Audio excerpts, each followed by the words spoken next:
വടിവേലൂലോട് അവന്റെ കളി. നീ ആര് ജാക്കിച്ചാണ്?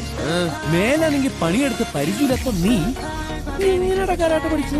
കരാട്ടെ എടാ, എന്റെ പൈന്റ് കുപ്പി ഈ ബാഗിനകത്തായിരുന്നു.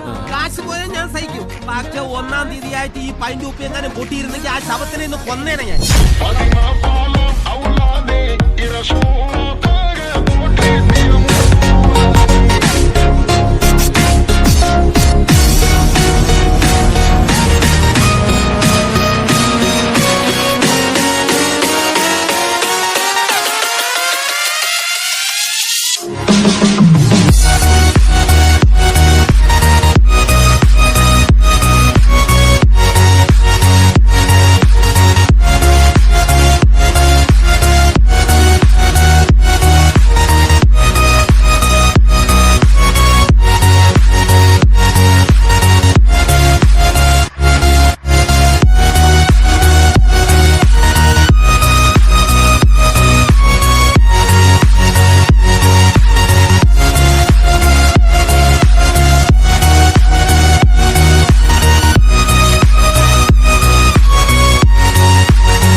എല്ലാവരും ശ്രദ്ധിക്കും.